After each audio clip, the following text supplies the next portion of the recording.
귀한 찬양 하나님 받으신 줄 믿습니다. 찬양 들으시면서 마음 가운데 저와 같은 울림이 있으셨죠? 네, 주님 잘 따라가셨으면 좋겠습니다. 지금 교육자들은 교갱협 수련회 지금 참석 중에 있습니다. 네, 교갱협 수련회를 우리 삼일교회 교육자들이 교회 갱신 협의회 이렇게 해서 이렇게 교회를 어떻게 하면 다시 건강하게 본질을 회복시킬까 해서 오카노 목사님이 처음에 이제 시작하셨다가 지금 이제 2세대 목사님들이 같이 건강하게 목회하고 계시다라는 목사님들끼리 모여서 같이 이렇게 본질에 대해서 이야기하고 기도하는 시간들 지금 현재 갖고 있고, 작년쯤 교육자들도 우리 전사님 두 분은 이제 당직이라서 새벽 예배 섬기고 있었고, 저도 이제 어저께 저녁에 저녁 10시에 이제 집회 끝나고 오늘 설교가 있어서 먼저 내려왔습니다. 오늘 읽었던 본문 말씀은 저희가 지금 예레미야 묵상하고 있어요. 그렇죠? 네. 제가 이제 설교할 때마다 이렇게 묵상 본문을 이렇게 갖고 올라오는데 아직도 내가 예레미야를 안 읽고 있다 그러면 빨리 이제 늦지 않았습니다. 꼭 같이 공동체 안에서 같은 본문을 읽으시길 바랍니다.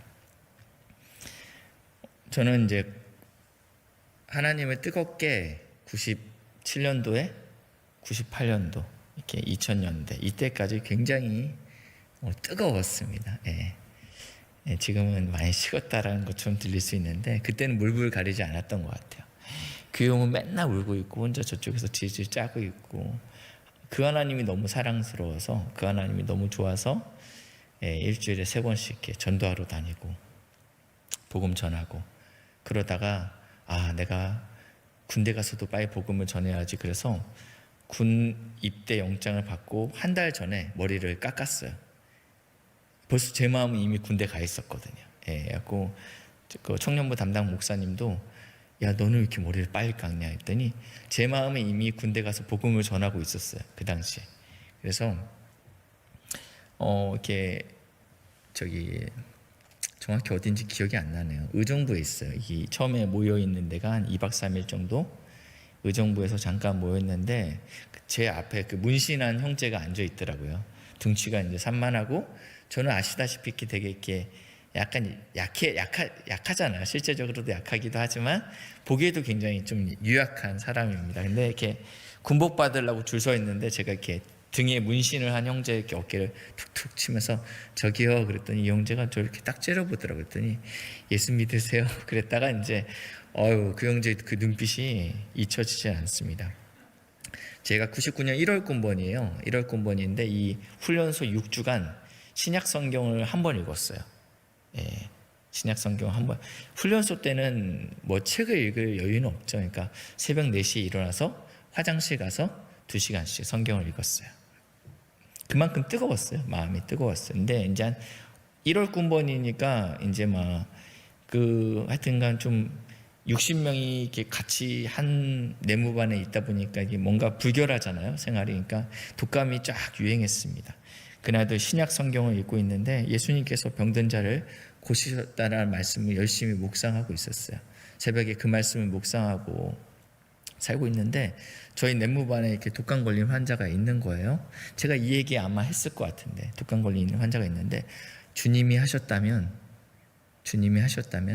나도 할 수 있겠다라는 믿음이 확 제 안에 들더라고요. 그래서 제가 그 친구한테 찾아가서 아프냐 그랬더니 독감이다, 너무너무 춥고 힘들다 그랬더니, 그래서 제가 이렇게 혹시 괜찮다면 예수님에 대해서 이야기하고 예수님이 병든 자를 위해서 기도하면 나았다, 내가 너를 위해서 잠깐 기도하겠다. 그러고 나서 이렇게 형제를 위해서 기도했어요. 이 형제가 눈을 뜨더니 바꾸야 그러는 거예요. 저는 믿지는 않았습니다, 사실은요. 근데 예수님이 했다고 하니까 왠지 하고 싶은 마음이 들어서 했던 것 뿐이에요. 바꾸야 그러더라고요. 근데 왜? 그러니까 나 나섰어 이러더라고요. 그래갖고 믿을 수 없었어요. 저는 믿을 수는 없었지만 그 친구가 나왔대요. 그러더니 갑자기 나가더니 한 10 몇 명을 데리고 오더라고요. 이 독감 환자들 10 몇 명을 이렇게 줄을 딱 세우더라고요. 얘한테 기도받으라고. 나은 줄 믿으시기 바랍니다. 이전에도 없었고 이후에도 없었어요. 늘 말씀드립니다. 이후에는 그런 일이 안 나타났습니다. 근데 그때는 그랬어요. 이 오늘 읽었던 예레미야 20장 7절부터 9절 말씀이 저를 가만두지 않았어요. 너무너무 복음을 전하고 싶었고 너무너무 예수님에 대해서 이야기하고 싶었던 그때였습니다. 오늘 이 예레미야를 저희 같이 묵상하고 있잖아요. 이 예레미야의 별명이 있습니다. 눈물의 선지자라는 별명을 갖고 있어요. 예레미야는 남유다의 멸망기에 활동했던 선지자예요. 그러니까 계속 우울했습니다. 나라가 아수르에 의해서 전복될 뻔했지만 그거는 이제 고비를 넘겼는데 이번에는 바벨론에 의해서 계속적으로 침략받고 어려움이 있었죠. 그래서 이 예레미야 선지자는 회개하라는 메시지를 전하지는 않았어요. 그러니까 두 번째 찬스가 있다라고 얘기하지 않았다라는 거예요. 이제는 끝이야. 이제는 찬스는 더 이상 없어. 너희들의 종국은 바벨론의 포로로 잡혀가는 것뿐이야. 다른 방법은 없어. 이게 이제 예레미야의 메시지였습니다. 다른 선지자들은 기회라도 줬죠. 회개하라.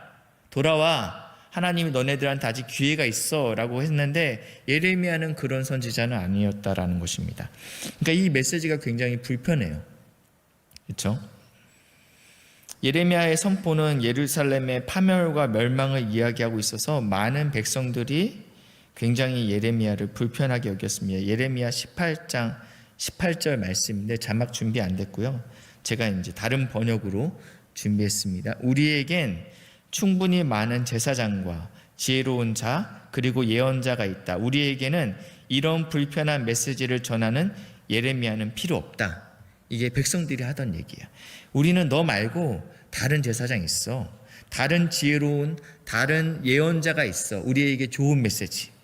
하나님이 결국은 우리에게 승리하게 하실 거예요.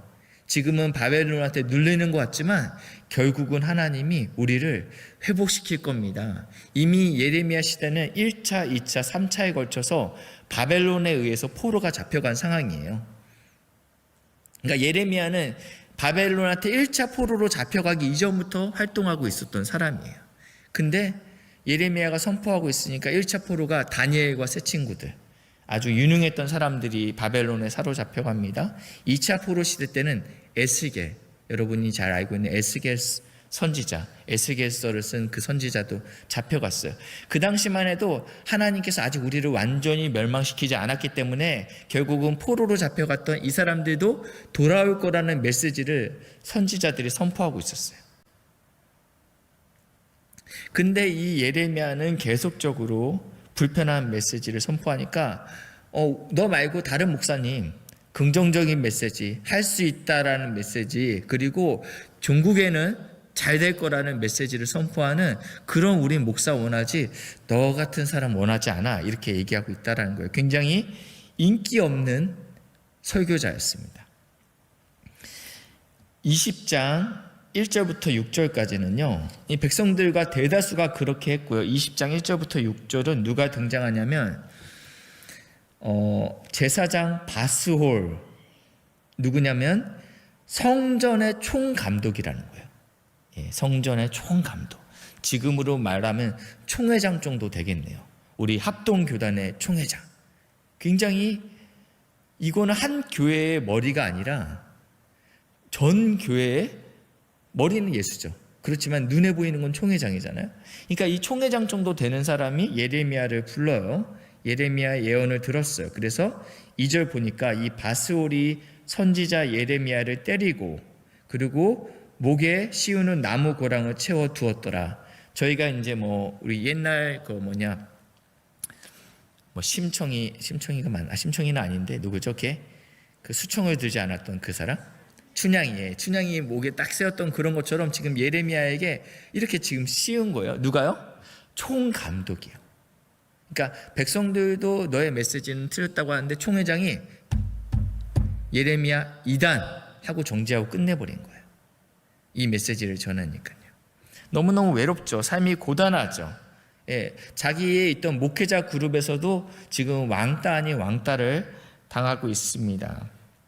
그래서 예레미야가 했던 이야기가 오늘 읽었던 본문이에요. 7절부터 9절 말씀 다시 한번 볼게요.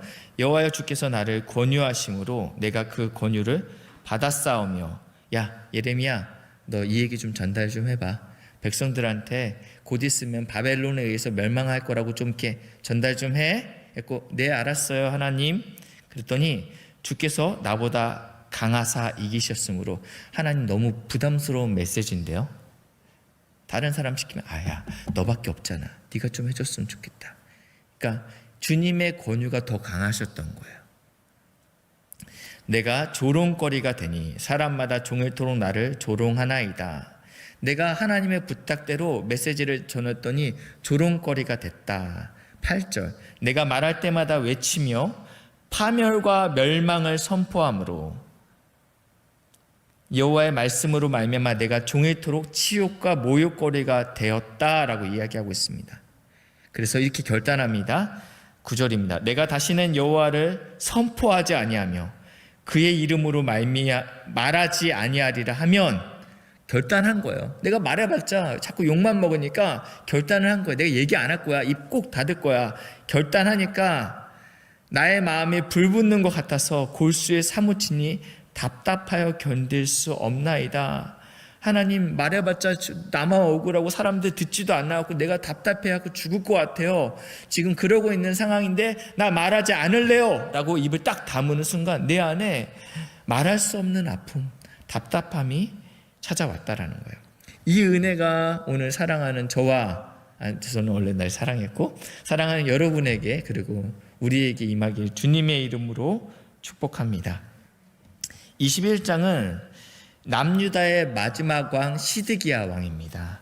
그러니까 이제 거의 이제 완전히 국운이 기울었습니다. 시드기야 왕이 이제 바벨론에 의해서 정복당할 것 같아요. 그러니까 어떻게 하냐면 성전의 총감독, 아까쯤에 예레미야를 때렸던 그 바스올을 예레미야한테 보내요. 총감독, 당신이 예레미야한테 가서 우리가 바벨론으로부터 구원받을 수 있는지 한번 기도를 요청해 주십시오. 위급할 때는 또 찾아요. 사람이 참 간사하죠. 그래서 이 방금 전에 때리고 이단으로 제명했던 이 대제사장이, 이 총감독이 예레미야를 찾아가서 얘기합니다. 우리를 위해서 여호와께 간구해 주십시오 라고 얘기하니까, 그때 예레미야가 했던 이야기가 이겁니다. 여러분들 앞에는 생명의 길과 사망의 길이 있습니다. 아직 기회가 있는 거야? 이렇게 생각할 수 있겠죠? 생명의 길은 바벨론에게 항복하는 겁니다. 사망의 길은 항복하지 않고 죽는 겁니다. 그러니까 사실은 둘 다 좋은 옵션은 아닌 것 같아요. 근데 여러분, 하나님의 생각은 여러분의 생각과 다릅니다 라고 얘기해요. 우리의 생각은 이게 아니잖아요. 하나님, 우리의 생각은 이 두 옵션에 없잖아요. 보통 없죠. 하나님, 여기서 뭔가 역전이 될 것 같고 뭔가 회복이 될 것 같은데, 하나님이 지금 이 남유다에게 올려드린 두 가지 옵션은 바벨론에게 항복하는 것이 생명의 길이다 라고 이야기하고 있습니다. 여기에서 이 이스라엘 백성이, 남유다의 마음이 굳어집니다. 굳어집니다. 왜냐하면 여전히 다른 선지자들이 아직 우리에게는 기회가 있다라고 이야기하고 있기 때문입니다. 얼마 전에 그 인터넷 영상에 어떤 영국에 있는, 제가 어떤 학자인데 실험을 했더라고요. 여러분 보신 분도 계실 것 같아요. 풀밭인데 이렇게 수분을 충분히 머금은 땅, 그리고 완전히 마른 땅, 그리고 중간에 이제 어설픈 땅, 이렇게 세 땅에다가 투명한 컵에다 물을 가득 담고 이렇게 세웠어요. 이렇게 세우니까 이제 물이 쭈루루루 흐를 거 아니에요. 내려갈 거 아니에요. 어느 땅이 더 물을 빨리 흡수할까요? 네? 마른 땅, 젖은 땅. 나는 잘 모르겠다. 뭐 이런 분 계시죠. 저는 마른 땅이라고 생각했어요. 저는 영상에 보니까 충분히 수분을 머금은 땅은 이 물이 9초 만에 땅에 다 흡수되고요. 완전히 마른 땅은 15분 걸린다고 합니다. 왜죠? 매일매일 정작 완전히 가무르고 완전히 그러면 그럴 것 같은데 안 그런. 무슨 얘기를 하고 싶냐면요, 마음이 굳어지고 견고한 사람들한테는요 주의 말씀이 들어갈 틈이 없다라는 거예요. 우리는 어느 특별한 그 순간에 딱 은혜를 받으려고요. 주의 하루의 은혜를 받고 내가 살아내겠다고 생각하는데 이거는 굉장히 위험한 생각이에요. 우리는 매일매일 하나님의 말씀에 젖어 있지 않으면요, 하나님의 은혜를 부어주셔도 이게 돌아가요. 9개월 걸릴 걸 30년 걸린다라는 거예요. 기억하십시오. 하나님의 말씀 앞에 우리가 부드러운 마음을 늘 갖고 있으셔야 됩니다. 그러기 위해서 어떻게 해야 돼요? 예레미야 읽어야죠. 지금 공동체 성경 묵상을 하고 있는데 이걸 내가 안 한다? 죄송하지만 쉽게 말씀이 안 들어갈 거예요. 쉽게 말씀이 안 들어갈 겁니다. 매일매일 하나님의 말씀의 묵상에 성실하십시오. 이 성실이라는 거는 어떤 특징이라고 담임 목사님 얘기하냐면 사랑하면 가능한 특징이 성실이라고 하잖아요. 하나님께서 성실하셨죠. 우리도 주의 말씀에 성실하셔야 합니다. 내가 매일매일 말씀의 묵상이 약간 실패하는 것 같아요. 그러면 어떻게 해야 되겠어요?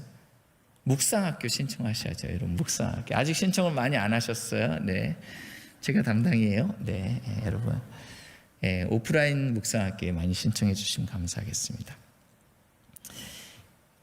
성도는 성경을 통해서 하나님의 회의에 참석할 수 있습니다. 하나님께서 이 거짓 선지자들에 대해서 예레미야 23장 18절에 뭐라고 얘기하면, 그 거짓 선지자들, 어떤 거짓 선지자들? 괜찮을 거야. 하나님 망하시지 않대. 너희들은 내 회의에 참석하지 않았다라고 이야기합니다. 여러분, 아침에 매일 묵상하는 것은 무엇이냐면 하나님의 회의에 참석하는 것입니다. 근데 그게 뭐 특별하지 않을 수 있어요. 근데 매일매일 참석할 때 하나님께서 특별하게 부어주실 때 이게 흡수가 되는 거지, 매일매일 참석하지도 않았는데 어떠한 특별한 시간에 하나님께서 은혜를 부어주신다? 이것은 잘못된 생각이라는 것입니다. 제가 얼마 전에 전주에 내려갔습니다. 전주에 결혼식이 있어서 내려갔어요. 결혼식이 있어서 내려갔는데 한 달 전에 제가 밴쿠버에서 목회할 때 제가 가르쳤던 고등부 자매랑 형제가 결혼한다고 하더라고요. 그래서 너무너무 기쁜 마음에 한 달 전에 예매를 했는데 입석이더라고요. 입석이었고, 오송까지는 좌석이 있었는데 오송부터는 이제 입석이었어요. 잠깐 좌석에 앉아 있다가 이제 입석 좌석으로 갔는데 마침 그 칸과 칸 사이에 의자가 2개 있더라고요. 의자가 2개 있어서 너무 감사하게 의자에 딱 앉았어요.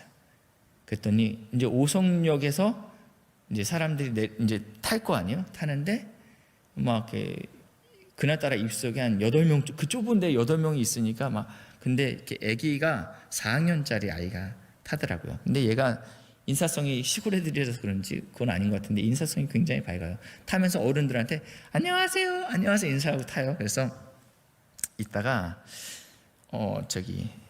그 이제 어머니처럼 보이는 이 자매랑 이렇게 탔길래 내가 이제 이분이 입석인 보통 이렇게 좌석으로 다 들어가니까 보고 있다 보니까 기차가 출발하는데 여전히 그 중간 칸에 있더라고요. 그래서 제가 이렇게 어머니한테 어머니 혹시 입석이세요? 그랬더니 네 그러더라고요. 우리 아이 여기 좀 앉았으면 좋겠어요. 왜냐면 제가 누구를 지명하지 않으면 다른 어른들이 앉을까 봐. 물론 어르신들은 없었습니다. 다 젊은 남자들이었고요. 그래서 우리 아이가 여기 앉았으면 좋겠어요. 그랬더니 아이고 감사합니다. 그래서 이제 차차차 앉히시더라고요. 저도 이제 어딘간 서 있어야 됐고 어쩔 수 없이 어른들이 많아서 그 앞에, 그 아기 바로 앞에 딱 서서 이제 책을 꺼냈습니다. 제가 이제 책을 이제 열심히 줄치면서 읽었죠.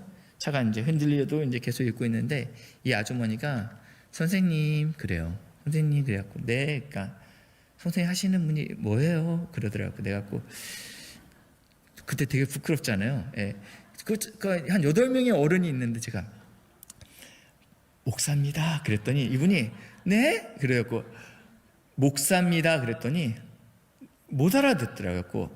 다시 한번 교회 목사입니다. 이렇게 얘기하니까 목사님이시군요. 억양이 왜 이렇게 아니, 억양이 세진 않았어요. 예, 전라도를 저도 전라도 사람입니다. 비하하는 거 아니에요. 그러니까 왜 목소리가 크신지 모르겠어요. 그래갖고 쩌렁쩌렁하게 역시 목사님이라서 다르군요. 그러면서 어떻게 목사님이 그럼 나는 절에 다녀요 이러더라고요. 그래갖고 네 알겠습니다. 그랬더니 이분이 계속 저한테 말을 거시더라고요. 목사님이면 신학교를 나왔어요. 그랬더니 네. 그랬더니 그러니까 신학교를 졸업했는데 여전히 공부를 하시네요. 그래갖고 네 그냥요. 네. 그랬더니 이분이 대단히 훌륭하십니다. 뭐 이런 얘기부터 막 시작해서 계속 얘기하더니 갑자기 자기의 아픔을 얘기하는 거예요. 예. 아픔을 얘기하는데 얼마 전에 3주 전에 보이스피싱을 당해서 경주 분이신데 내가 아파트를 날렸어요. 목사님 제가 소망이 있을까요?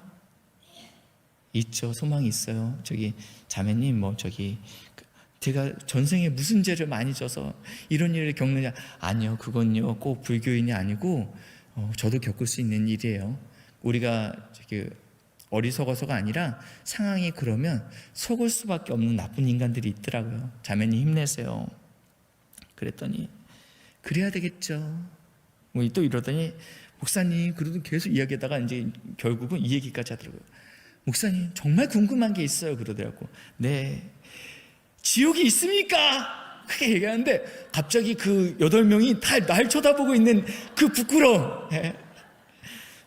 여기서 어떻게 얘기해야 되나 내가. 자신 있게 얘기해야 되잖아요. 여러분 제 믿음이 그렇게 담대하지 않아요. 네. 네 있어요. 정말 있습니까? 근데 나는 좋은 목사가 아닌가 봐요. 네 있습니다 이렇게 얘기해야죠. 예수 천당 불신지옥 얘기해야 되는데 네 있어요. 근데 이분이 전주에서 내리거든요. 왜냐하면 그 애가 조카거든요. 조카라서 경주에서 방학 동안 있다가 언니네 집에 지금 가는 길이었어요. 그래서 데려다 준다고 전주에서 내가 내린다 해서 제가 뭐라고 얘기냐면 거기서 복음을 전했어야 되는데 자매님 전주에서 내리죠? 제가 그때 얘기해 줄게요. 예, 이제 내리고 나서 이제 복음 전하고 기도해주고 같이 사진도 찍고 전화번호도 교환하고 막 가는데요. 이분이 이제 먼저 좀 막 바빠서 이제 결혼식장에서 뛰어가는데 플랫폼에서 목사님 부르더라고요. 저도 기도할게요. 기도할 때 막 불이 나게 헤어졌어요. 예. 왜 부끄러운지 모르겠네요. 예, 부끄러운지 모르겠네요. 이 마음이 제 안에 우리 안에 부어줘야 되겠죠? 부어줘야 되겠죠. 요즘 예수 믿는 게 참 부끄럽다고 우리가 느껴질 때가 있는 것 같아요. 예, 교회로 인해서 또 목사로 인해서 또 여러 가지 상황으로 인해서 그렇지만 오늘 저희가 읽었던 본문처럼 하나님께서 우리 안에 강권하셔서 저나 여러분들이 하나님의 말씀하시는 거 잘 전하시는 은혜가 있기를 주님의 이름으로 축원합니다. 저도 이제 그 자매님이랑 이제 연락처를 주고 받았잖아요. 예, 따님이 서울에 사는데 3일교회를 한번 보내보겠다고 하시는데 저한테는 이제 이 자매님이 전도 대상자가 됐죠. 예, 목사가 불신자 만나기가 쉽지가 않았는데 하나님이 만나게 하셨어요. 예, 기도해야 되겠죠.